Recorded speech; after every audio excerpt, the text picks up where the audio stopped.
It was one of those chilly Friday evenings when the city lights looked brighter than usual, glowing against the cold wind that blew through the streets. Inside the Golden Swan, a fine restaurant known for its luxury and elegance, the air smelled of expensive perfume, roasted lamb, and freshly baked bread. The golden chandeliers glimmered softly above the polished tables, and a faint tune from the sound system floated through the air.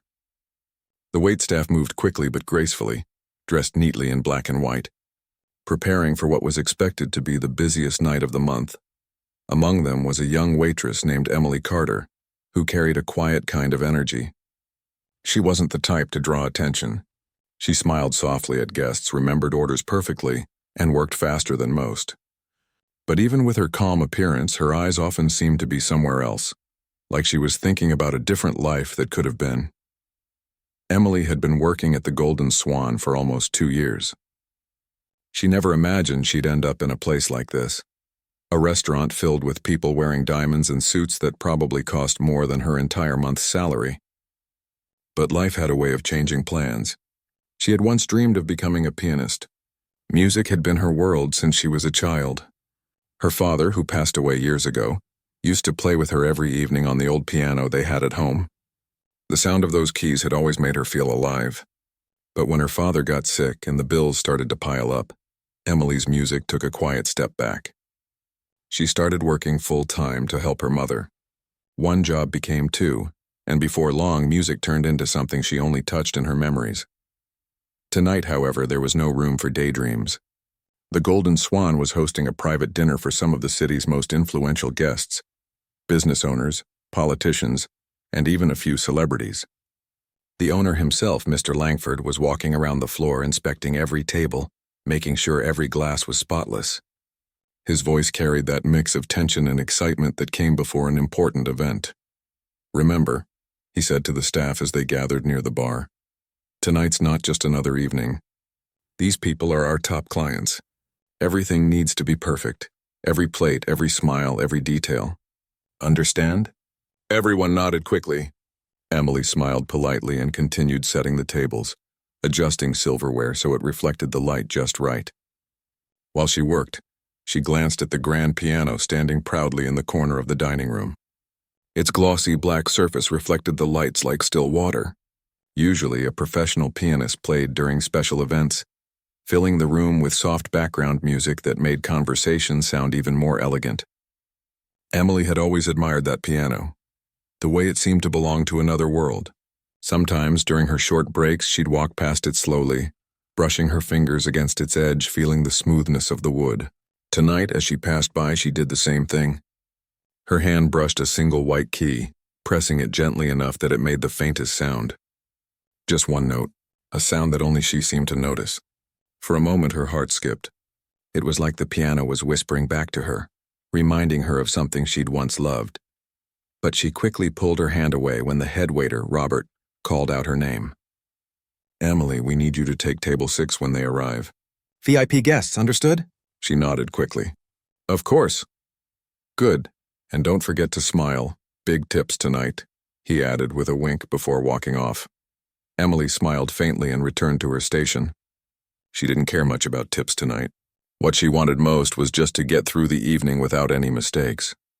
The restaurant could be a wonderful place to work, but on big nights like this, it also became a pressure cooker. One wrong move, a spilled drink, a forgotten order, could mean getting yelled at in front of everyone. As the clock struck 7, the first guests began to arrive. The restaurant came alive instantly. Expensive coats were handed to the staff, champagne glasses clinked, and laughter echoed through the room. The wealthy crowd filled the space with confidence and perfume. The atmosphere turned warm, but the staff's nerves grew colder with every passing minute. Emily moved between tables with practiced grace, balancing trays and exchanging polite smiles. But her mind kept drifting toward that silent piano. The seat in front of it was still empty. Usually the pianist would have arrived an hour early to tune the instrument and warm up. But tonight something felt different. The piano remained untouched, almost lonely. While refilling a guest's glass, Emily overheard Robert whispering to the manager. "He's still not here," Robert said. "What do you mean, not here?" The manager whispered back sharply. "His car broke down, apparently. He said he's stuck on the highway." Maybe an hour away. The manager groaned under his breath, running a hand through his hair. An hour? We can't have silence for an hour. The guests will notice. Robert shrugged helplessly. What do we do? I'll think of something, the manager muttered before hurrying off toward the kitchen. Emily pretended not to hear, but her heart started to race a little.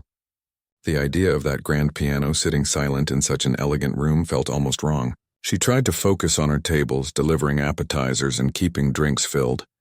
But the growing tension was easy to feel. The manager paced around nervously, checking his watch again and again. By 8 o'clock, the guests had all arrived. Conversation filled the air, but the missing music left an odd emptiness in the atmosphere. Some guests noticed too. One older gentleman asked, "Where's the pianist tonight?" His voice wasn't angry but curious. Emily overheard the manager make an excuse about a slight delay while forcing a smile. The truth was, panic was setting in. The restaurant's reputation depended on perfection. For a luxury place like this, silence wasn't just awkward. It was bad for business. Emily carried a tray of empty glasses toward the back when she passed by 2 other waitresses, whispering near the service station. "What's going on?" she asked quietly. "They're freaking out about the music," one of them said. "The manager's about to lose it." The other one added with a smirk, "You know, if they get desperate enough, maybe you should play." "I remember you mentioned you used to." Emily froze. "What? No, that was a long time ago." "But you still can, right?" She hesitated. "I don't know. It's been years." They both laughed softly, not realizing how serious she felt. "Well, if you do, you'd save the night," one of them said, walking off to deliver another order. The words stuck in Emily's mind as she continued her work. Could she? No, it was ridiculous. She hadn't played in public since her failed audition 5 years ago, the one that made her doubt herself so deeply she stopped playing altogether. The memory still stung. She remembered walking off that stage, her hands shaking, the judge's polite smiles that said, "Not good enough." After that, she promised herself she'd never go through that humiliation again. Still, she couldn't ignore the thought. The piano was right there. The keys were waiting. An hour passed and the tension only grew worse. The manager's face turned red as he checked his phone for updates. Finally, he slammed it down on the counter. "He's not coming," he said quietly to Robert. "We're on our own." Emily, who was standing nearby, took a deep breath and spoke softly. "Sir, if it helps, I can play a little." The manager turned sharply. "You can play?" "Yes, sir, I used to." "I mean, not professionally, but—" He interrupted, glancing toward the dining room. "How long have you played before?" "Since I was a child. My father taught me," she said, her voice barely above a whisper. The manager hesitated, clearly torn. The idea of letting a waitress sit at a grand piano in front of such high-profile guests sounded absurd. But at the same time, there was no other choice. Finally, he said, "All right, just one song, something soft. If it doesn't work, you stop. Understood?" Emily nodded quickly, trying not to show how nervous she was. "Yes, sir." "Go," he said, almost under his breath. Her hands trembled slightly as she wiped them on her apron.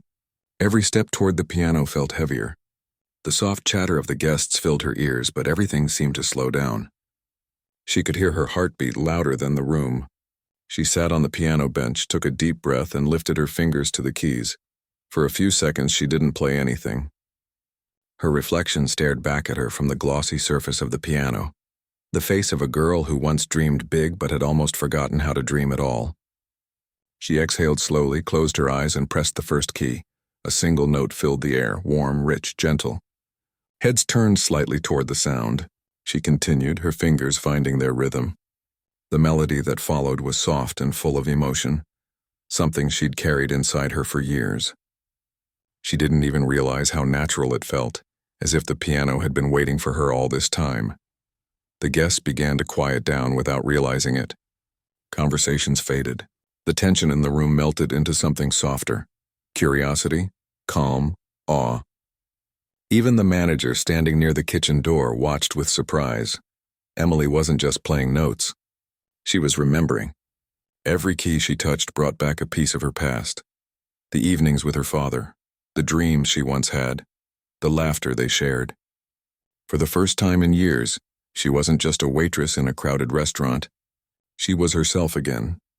And though she didn't know it yet, that single moment and the courage to touch those keys would change everything. For a moment after the last note faded, the restaurant was completely silent. The sound seemed to linger in the air as if the room itself was afraid to breathe. Then slowly the silence broke. One person began to clap, then another, and soon the entire room was filled with applause. The sound rolled through the dining hall like a wave, rising louder until even the kitchen staff peeked out to see what was happening. Emily sat frozen for a second, her hands resting gently on the keys. She didn't know whether to smile or cry. She hadn't expected any reaction at all. She just wanted to help, to fill the empty silence. But now every pair of eyes in the room was on her. Her cheeks flushed red as she stood and gave a shy nod, unsure of what else to do. The manager stood at the edge of the room, stunned but visibly relieved. What had started as a near disaster had turned into something magical. The guests, many of them people who had probably heard world-class musicians perform, looked moved, really moved, by the young waitress who had sat down to play. When the applause died down, Emily quietly returned to her duties, trying to act as if nothing had happened. But it was impossible to blend in again. The guests kept glancing at her, whispering to each other, smiling when she passed by. One woman stopped her near table 6 and said, "That was beautiful, dear. You play with so much heart." "Thank you," Emily said softly, trying not to let her nerves show. Back near the service area, Robert gave her a grin. "You just saved the night," he whispered.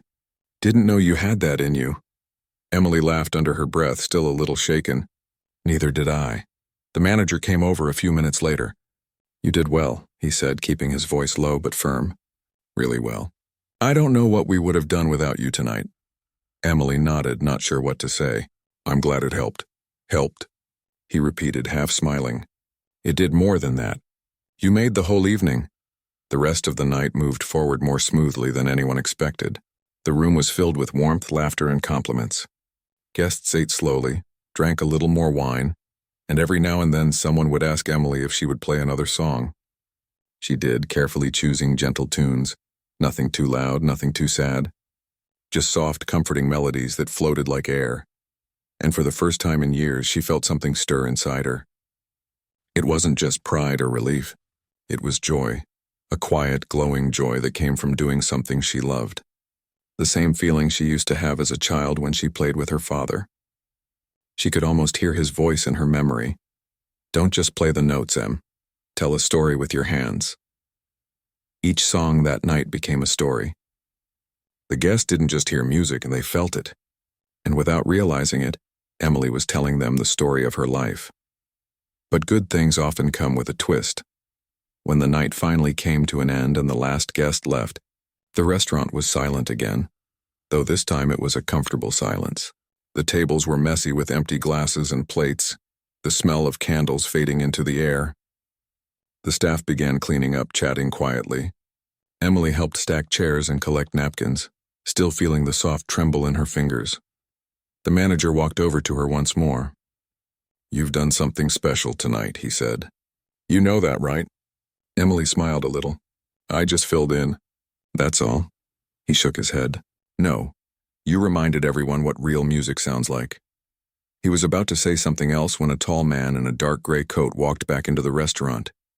Most of the staff had already clocked out, but the man wasn't ready to leave yet. He looked to be in his late 50s with neatly combed silver hair and the kind of calm face that made people listen when he spoke. "Excuse me," he said, walking up to the manager. "Is the young woman who played earlier still here?" The manager turned toward Emily. "Yes, she's right there." The man's eyes softened when he saw her. "I didn't get a chance to thank you properly," he said. "That was one of the most honest performances I've ever heard." Emily's heart started to race again. "Thank you, sir," she said politely. He extended his hand. "Richard Hamilton," he said. "I work with the city's Arts Foundation. We sponsor young musicians and fund local performances." "Oh," Emily said, unsure what to do with that information. She wiped her hand on her apron before shaking his. "That's very nice of you," Richard smiled gently. "You play like someone who feels the music, not just plays it." "That's rare these days." Emily felt a lump rise in her throat. She wanted to tell him she hadn't played seriously in years, that she was just a waitress trying to make ends meet. But before she could say anything, he continued. I'd love for you to come by our foundation office sometime, he said. We have a program for emerging artists. You'd fit perfectly. Her mouth opened slightly in surprise. Me? Yes, you, he said, smiling. You have something very special and it deserves to be shared. Emily didn't know what to say. Her mind spun with disbelief. It felt like she'd been pulled out of her everyday world and dropped into a dream she wasn't sure was real. I don't know if I'm good enough, she said quietly. Richard shook his head. You're more than good enough. You just need to believe it again. He reached into his coat pocket, pulled out a small card, and handed it to her. Call this number. Ask for me. We'll set up a time for you to come in. She held the card in her hands like it was made of gold. After he left, the manager looked at her and said, You see that? You never know who's listening. Emily smiled shyly but said nothing. She finished cleaning up in silence, still holding the business card in her apron pocket. When she finally left the restaurant, the city streets were quiet. The air had cooled, and the soft glow from the streetlights reflected on the wet pavement. She stopped at the bus stop and sat down, taking the card out again. The name Richard Hamilton was printed in elegant letters with the foundation's logo below. She traced her finger over the embossed text, her heart filled with a strange mix of fear and excitement. By the time she reached home, her mother was still awake, sitting on the couch watching television. The small apartment smelled faintly of lavender. You're home late, her mother said gently. How was work tonight? Emily smiled, hanging her coat. Busy, but something happened. Her mother muted the TV. Something good? Emily sat beside her and handed her the card. I played the piano tonight. The restaurant's musician didn't show up, so I filled in. And then this man, he said he runs a music foundation. He gave me this. Her mother's eyes widened. You played? After all this time? Emily nodded slowly. It just sort of happened. I didn't plan it. Her mother looked down at the card, then back at her daughter. Maybe it was meant to happen, she said softly. That night, as Emily lay in bed, she couldn't sleep. Her mind replayed everything. The sound of the applause, the kind words from strangers, the way the piano felt under her hands. She stared at the ceiling, her thoughts tumbling between fear and hope. Could she really go back to music? Did she even deserve another chance after giving it up? The next morning, she woke up early and sat by the window with her coffee. The sunlight stretched across the buildings, turning them golden. She picked up the business card again. The longer she stared at it, the more it felt like a door, one she hadn't realized was still open. By noon, she made up her mind. She called the number. A friendly voice answered on the other end. Good afternoon, Hamilton Arts Foundation. How can I help you? Hi, Emily said nervously. My name's Emily Carter. Mr. Hamilton gave me this card last night. He said I should call. Ah, yes, the woman said cheerfully. He mentioned you. He'd like to see you tomorrow afternoon if you're available. Tomorrow? Emily asked, startled. Yes, 2:00 at our downtown office. Emily hesitated for only a second. I'll be there. After hanging up, she sat quietly for a while, trying to calm her racing heart. Tomorrow. That was fast. She didn't even know what she was supposed to do, play something, talk. She hadn't practiced seriously in years. She went to the small corner of the living room where their old upright piano stood. It had been her father's pride and joy once. The wood was a little scratched now, some keys slightly out of tune, but it still had the same warm look. She lifted the cover and ran her fingers over the keys.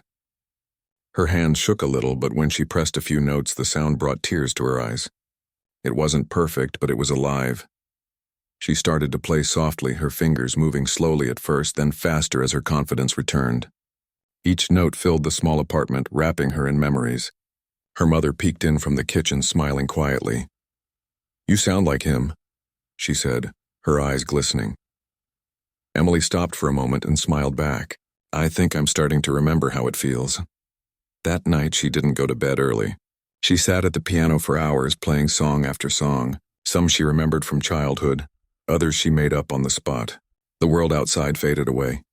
For the first time in years, she felt alive again. And though she didn't know what awaited her the next day, she knew one thing. Something inside her had awakened. Something she thought she'd lost forever. The next day came faster than Emily expected. She barely slept. Every time she closed her eyes, she saw the piano keys from last night, glowing under the soft restaurant lights. The sound of applause kept echoing in her head, mixing with the voice of the man who'd handed her that business card, Richard Hamilton. By morning, she had convinced herself she must have dreamed it all. Maybe he was just being polite, maybe he didn't mean it seriously. But then she saw the card again, sitting on her nightstand, real and solid. The bold letters read, Hamilton Arts Foundation. Her stomach fluttered with nerves as she got ready. She wore her cleanest blouse, brushed her hair twice, and even put on a little makeup, though she wasn't used to it. Her mother watched her quietly from the kitchen, a proud but worried smile on her face. Don't be nervous, her mother said softly. He saw something in you. Just be yourself. Emily smiled weakly. That's the part I'm afraid of. She left the apartment early and took the bus into the city. The morning air was crisp and the streets were already buzzing with people on their way to work. As the bus rolled through downtown, the tall glass buildings reflected the sunlight like mirrors. Emily pressed the card between her fingers the whole ride, as if holding on to courage itself. When she arrived at the Foundation's building, she stood outside for a moment, staring up at it. It wasn't a tall skyscraper, but it looked elegant. Big glass windows, marble steps, and a gold sign by the door. She took a deep breath and walked inside. The lobby smelled faintly of wood polish and fresh flowers. The floor was smooth and shiny, and the soft sound of music played from hidden speakers. Behind the reception desk sat a smiling woman who looked up as soon as Emily entered. Good afternoon, the woman said warmly. You must be Emily. Mr. Hamilton is expecting you. Emily blinked in surprise. Oh, yes, that's me. Please have a seat. He'll be right with you. Emily sat on one of the leather chairs, trying not to fidget. A few people passed through the lobby, some with violin cases, others carrying folders or music sheets. Everyone looked calm and confident, like they belonged there. She felt out of place, like a child sneaking into an adult world. After a few minutes, a door opened and Richard Hamilton stepped out, smiling when he saw her. Ah, there you are, he said kindly. I'm glad you came. She stood quickly. Thank you for inviting me, sir. He motioned for her to follow. Come on in. Let's talk a bit. His office was spacious but cozy, filled with framed photos of concerts, music awards, and smiling young musicians. A large window let in the sunlight, and near the corner stood of course, a piano. Not grand like the one at the restaurant, but elegant with a glossy finish. Please, sit, Richard said, gesturing to a chair. Emily sat down carefully, her hands folded in her lap. I won't take much of your time, he began, but I wanted to tell you something. I've worked with musicians for over 30 years, and I can usually tell when someone plays from technique or from the heart. You play from the heart. That's what caught my attention last night. Emily felt her face warm. Thank you. I didn't think anyone was really listening. He smiled. Everyone was, including me. There was a brief silence before he continued. Now I run a mentorship program for young musicians, people with talent who need a little help finding their way. We offer lessons, guidance, and sometimes even performance opportunities. I'd like to offer you a spot in the program if you're interested. For a moment, Emily couldn't speak. The words hit her so fast that her mind froze. You mean, like actual lessons? Yes, regular coaching sessions, practice time, and maybe even small performances. You'd have access to some of the city's best teachers. She hesitated. I don't know if I could afford something like that. I work full-time, and he stopped her with a small wave of his hand. Don't worry about the cost. It's a scholarship program. You wouldn't pay a thing. Her mouth opened slightly. You're serious? Completely, he said with a gentle smile. You have something special, Emily. I'd hate to see it fade because of circumstance.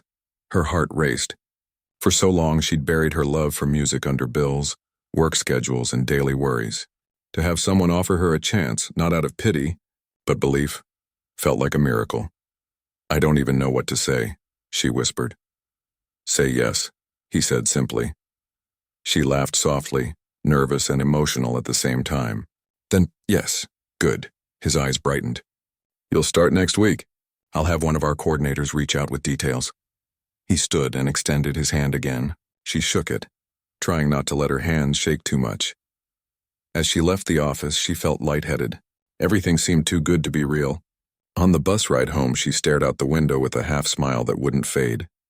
For the first time in years, she felt hope. Not a daydream, but real hope. That night, she told her mother everything. The older woman listened quietly, her eyes filling with tears halfway through. "I knew this day would come," she said softly. "Your father would have been so proud." Emily nodded, blinking back tears of her own. "I wish he could see it." Her mother reached for her hand. "Maybe he does." The next few days were a blur of excitement and nerves. Emily continued her shifts at the restaurant, but her heart wasn't heavy anymore. She worked with a quiet happiness that others noticed. Even Robert teased her. "You've been smiling a lot lately. Someone win the lottery?" "Something like that," she said with a grin. When her first day at the foundation finally came, she arrived early, too nervous to eat breakfast. The practice room was bright, lined with shelves of sheet music and photos of past students. A tall woman with kind eyes greeted her, one of the teachers named Mrs. Reynolds. "So you're the young lady who played at the Golden Swan?" she said with a smile. "I heard quite the story about you." Emily blushed. "I just got lucky, I think." Mrs. Reynolds shook her head. "Luck doesn't play the piano, people do. Let's see what those hands can do." She guided Emily to the piano, and for a few moments there was only silence. Then softly Emily began to play. Her fingers were shaky at first, but once the melody began to flow, the nervousness faded. The room seemed to breathe with her. When she finished, Mrs. Reynolds just nodded slowly. "You have real emotion in your playing," she said. "It's raw." "That's good. We can work with that." From that day on, Emily began to live a double life, waitress by day, musician by night. She'd spend mornings serving tables and evenings practicing at the foundation. It was exhausting, but in the best way possible. She hadn't felt this alive in years. Every lesson challenged her.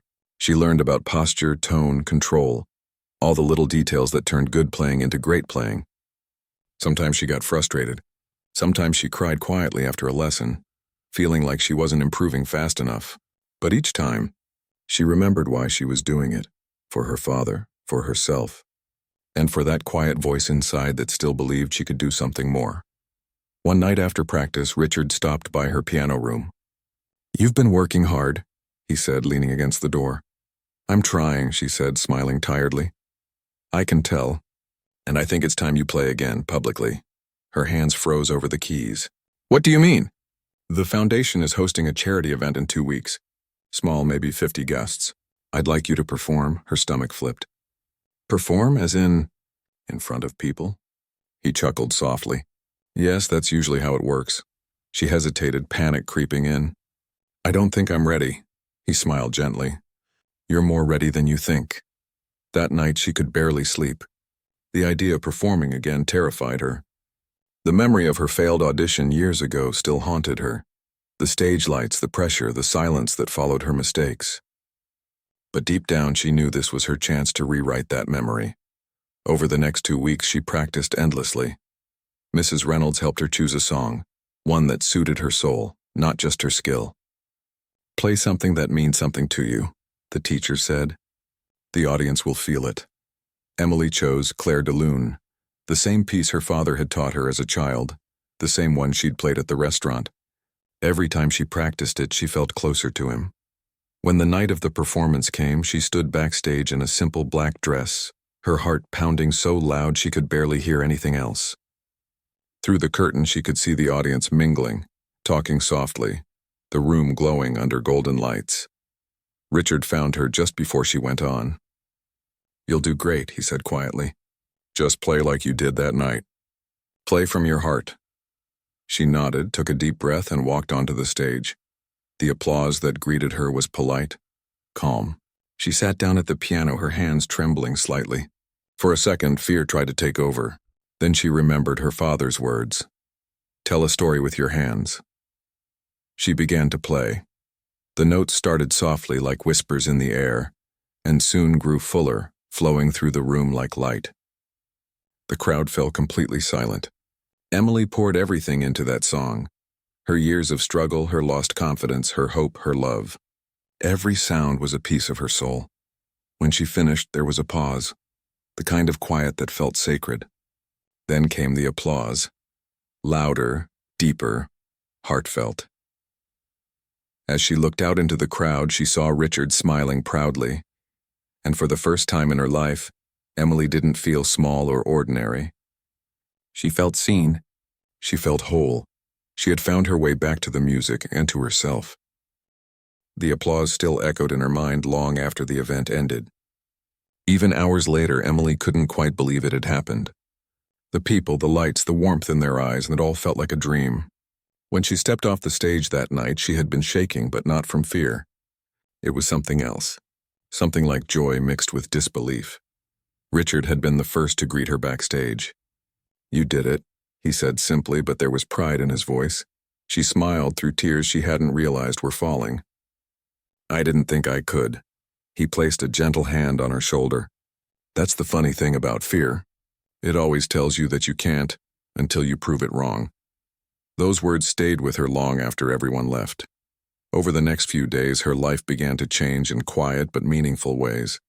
The foundation posted a small video of her performance online, captured by one of the staff members. It was meant just for their website, but within days it spread across social media. The clip showed Emily sitting at the piano, lost in the music, her face calm and full of emotion. People who watched it couldn't stop talking about her. The comments poured in, messages from strangers saying her playing touched their hearts. Some wrote about how the song reminded them of their own loved ones. Emily read every message with tears in her eyes. It wasn't fame she cared about. It was the fact that something she did had reached people, really reached them. At the restaurant, things felt different too. Customers recognized her now. Some even asked, "Aren't you the girl from that video?" She would blush and nod, always humble about it. Her co-workers teased her good-naturedly. "Look at you, our celebrity waitress," Robert said one evening. "I'm still the same person," she replied, laughing. "Yes," he said with a grin, "but now everyone knows what I've known, that you've got real talent." Even the manager treated her differently. He started letting her play a few songs on quieter nights, saying it added atmosphere. The guests loved it, but behind the new attention, Emily stayed grounded. She still helped her mother with bills, still worked her shifts, and still took every practice session at the foundation seriously. She knew this was only the beginning, and she didn't want to lose what had brought her here: hard work and humility. One evening, as she was leaving her lesson, Richard called her into his office. "Come in, Emily, I want to talk about something." She sat down, curious. "We've been following the response to your performance," he said. "It's been remarkable. You've inspired a lot of people." "I'm still surprised anyone noticed," she said honestly. "That's the beauty of authenticity," he said. "It connects with people." He leaned back in his chair and looked at her thoughtfully. "I've been thinking, we have another event next month. A much larger one. It's a charity concert at the City Theater. A full audience, television coverage, and professional musicians. I'd like you to perform there." The words hit her like a wave. "At the theater, me?" "Yes, you." Her mind filled with panic and excitement all at once. "But that's huge. I've never played for so many people," he smiled kindly. "I know. That's why you should. You're ready." She sat quietly, trying to take it in. The thought of standing on that grand stage made her stomach twist. But at the same time, her heart stirred. Somewhere inside, she wanted to do it. "All right," she said softly. "I'll try," Richard nodded. "That's all I ask." The next few weeks were a whirlwind. Every spare moment she had was spent practicing. Mrs. Reynolds helped her polish her technique, reminding her to focus on the emotion, not perfection. "Perfection doesn't move people," she said gently. "Honesty does." Emily chose a song she had written herself, something personal, something that carried all the feelings she'd never been able to say out loud. It was about loss and hope, about how life can fall apart and still find a way to be beautiful again. At night, she practiced quietly at home, her mother often sitting nearby with a cup of tea. "It's amazing," her mother said one night watching her play. "Every note sounds like a piece of your heart." Emily smiled softly. "Maybe it is." The night of the big concert came faster than she expected. The theater was breathtaking. High ceilings, velvet curtains, and rows of golden seats that seemed to stretch forever. When she peeked from backstage, she saw the crowd filling in. People from all walks of life dressed in their best. The lights from the stage made the air shimmer. Her heart pounded so hard she thought she could hear it echo. She tried to steady her breathing, but her hands trembled. Mrs. Reynolds stood beside her, calm and reassuring. "Remember, Emily," she said quietly, "you don't play for them. You play for the music. You play for yourself." Richard appeared a moment later. "You'll be fine," he said. "You've already won before playing a single note." When her name was announced, time seemed to slow. She walked onto the stage, her footsteps soft against the wooden floor. The lights were bright, and for a second she could barely see anything beyond them. The crowd faded into shadows.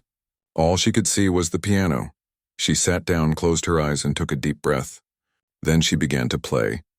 The first notes were gentle, fragile, like a memory being born. As the melody grew, so did her confidence. The music flowed from her fingers like it had always been there, waiting. Every note carried something real. Her childhood dreams, her struggles, her father's voice, her mother's strength. The audience was silent, completely drawn in. Some leaned forward, others closed their eyes. There was something about her playing that didn't feel like performance. It felt like a story being told without words. When she reached the final note, she let it linger in the air before lifting her hands from the keys. The sound faded, and for a moment the theater was completely still. Then came the applause, deep, thunderous, heartfelt. People rose to their feet, clapping until their hands hurt. Emily sat there stunned, trying to hold back tears. The sight of hundreds of people standing, cheering for her, was something she'd never imagined in her wildest dreams. Backstage, Richard met her with a proud smile. "That," he said, "was extraordinary." She could barely speak. "I didn't think anyone would care this much." He laughed softly. "People care when you remind them what real feeling sounds like." That night, she barely remembered getting home. Everything felt like a blur of lights and emotions. Her mother was waiting at the door, eyes shining. "I saw you on the live stream," she said, hugging her tightly. "You were incredible." Emily hugged her back, overwhelmed. "I was so scared, Mom." Her mother smiled through tears. "That's what makes it brave." The next morning, she woke up to hundreds of messages and calls. News outlets had shared clips of her performance. People wanted to know who she was, this humble waitress who played like a professional and moved an entire audience to tears. But fame didn't change her. She still went to work at the restaurant, still smiled at customers, still lived in the same small apartment with her mother. The only difference was that now people recognized her face. Some even came to the restaurant just to see her. One evening, a little girl came in with her parents. She shyly approached Emily and said, "I watched your video. I want to play piano like you." Emily knelt down and smiled. "You can, sweetheart. You just have to believe in yourself and never stop trying." The girl smiled wide and hugged her. It was a simple moment, but to Emily it meant everything. Later that night, as she walked home under the quiet city lights, she thought about how much her life had changed in just a few months. From a nervous waitress barely getting by to someone people looked up to, but deep down she knew it wasn't luck or magic that brought her here. It was the music, the one thing that never truly left her even when she thought it had. She looked up at the night sky, the same one she used to wish under when things were hard. "Thank you," she whispered softly, as if speaking to her father, to life itself, to every small miracle that had guided her. And for the first time in a long time, she didn't just feel hopeful. She felt free. The morning sunlight slipped through the thin curtains and rested gently on Emily's face. She opened her eyes slowly, still half lost in the memory of the night before. For a few seconds, she couldn't tell if everything that had happened had been real. The bright lights, the music, the standing ovation, the endless applause. It all felt like something from another world. Her phone buzzed on the table beside her. She reached for it, blinking at the flood of notifications that filled the screen. Messages, emails, and missed calls. Far more than she had ever seen in her life. Some were from people she didn't even know, congratulating her on the performance, telling her how much her music had moved them. Her mother walked in with a warm smile, carrying 2 cups of coffee. "You're trending online again," she said with a laugh. "You're everywhere, my dear. People can't stop talking about you." Emily smiled shyly, shaking her head. "It still doesn't feel real, Mom. I keep thinking I'll wake up and find out it was just another dream." Her mother sat beside her and placed a hand over hers. "It's real, sweetheart. You've worked hard for this. The world is finally seeing what I've always known." The words filled Emily with warmth. She looked out the window at the city skyline, the morning sky glowing gold and pink. She thought about how much had changed in such a short time, and how much of it had started by chance, a broken plan that turned into an unexpected miracle. Later that day, she went to the restaurant. Even though she could have taken a break, she didn't want to stop working yet. The restaurant had been part of her life for years. It was where she'd learned patience, humility, and the quiet strength that kept her going. When she walked in, everyone clapped and cheered. "Look who's here!" The piano star? Robert teased, throwing his hands up dramatically. Emily laughed, embarrassed but happy. All right, calm down," she said. The manager came over, grinning proudly. "You've made us all proud, Emily. You'll always have a place here no matter where your music takes you." "Thank you," she said softly. "This place will always mean something to me." The day went by in a blur of friendly faces and warm words. Customers congratulated her, some asking for pictures, others just wanting to tell her how much her story inspired them. It was overwhelming, but in a good way. A few days later, she met with Richard and Mrs. Reynolds at the foundation office. They had good news. "The city orchestra wants you to perform as a guest pianist next season," Richard said, his eyes bright with excitement. "They saw your concert and were deeply impressed." Emily stared at him, completely speechless. "The city orchestra?" she repeated. "Yes. It's a huge step, but I think you're ready." She sat there for a moment, trying to process what she was hearing. This was the kind of opportunity that young musicians dreamed about, and now it was being handed to her. "I don't know what to say," she whispered. Mrs. Reynolds smiled. "Just say yes," Emily smiled back, her heart pounding. "Then yes, I'll do it." The following months were filled with rehearsals, meetings, and interviews. For the first time in her life, she had a schedule filled with things that revolved around music. Not tables, not late shifts, not exhaustion. Just music. She met other musicians, shared stories, and learned so much from every person she encountered. But even in all the excitement, she stayed grounded. She still visited her mother every evening, still went for quiet walks by the river when she needed peace, and still kept the small charm bracelet her father had given her when she was little. It reminded her where she came from and why she started. One evening, she sat at the same piano she used to practice on at the restaurant after closing hours. The place was empty now, the lights dim. She placed her fingers on the keys and began to play softly. A tune she had been working on for weeks. It was something new, something hopeful. The melody rose gently like the sound of morning breaking after a long night. As she played, she thought about the past year. The fear, the courage, the unexpected turns that had brought her here. It all felt like a story she could barely believe was hers. A gentle voice interrupted her thoughts. "Still can't stay away from the piano, huh?" It was Robert standing in the doorway with a small smile. She laughed lightly. "Guess not. Some habits don't change." He leaned against the counter, watching her. "You know, I've seen a lot of people come and go through this place. But I've never seen anyone who worked as hard as you did. You deserve every bit of this." "Thank you," she said softly. "That means a lot," he nodded. "Don't forget us when you're famous, all right?" "I could never," she said with a smile. "This place gave me my start." When she left that night, she felt a strange mix of sadness and gratitude. It was like closing one chapter of her life while opening another. The day of her performance with the city orchestra arrived at last. The theater was even grander than before. Chandeliers glittered above, and the seats were filled with hundreds of faces waiting in anticipation. She stood backstage, dressed elegantly but simple, her heart beating fast. She thought about her mother sitting in the audience, about her father who had once taught her those first few notes on an old, slightly out-of-tune piano. She thought about every night she had spent cleaning tables, wondering if life had more to offer. Now she knew it did. When she walked on stage, the audience erupted into gentle applause. She took a deep breath, sat down at the piano, and began to play. This time she didn't just play music, she told a story. A story of struggle, hope, and discovery. The notes flowed through her fingers like a river, each one carrying emotion too deep for words. She wasn't thinking about fame or success. She was thinking about the feeling of finding yourself again after being lost for so long. The orchestra followed her lead beautifully. Together they created something that felt alive, something that filled every corner of the hall with warmth. When the final note faded into silence, she lifted her hands slowly from the keys. The audience sat in awe for a moment before standing, clapping and cheering with full hearts. The sound washed over her like a wave and she smiled. Not the nervous smile of someone unsure, but the calm smile of someone who had finally come home to herself. After the concert, people crowded around to congratulate her. Reporters asked for interviews, fans asked for autographs, but through it all, Emily remained the same. She thanked everyone kindly, took pictures, and answered questions with honesty.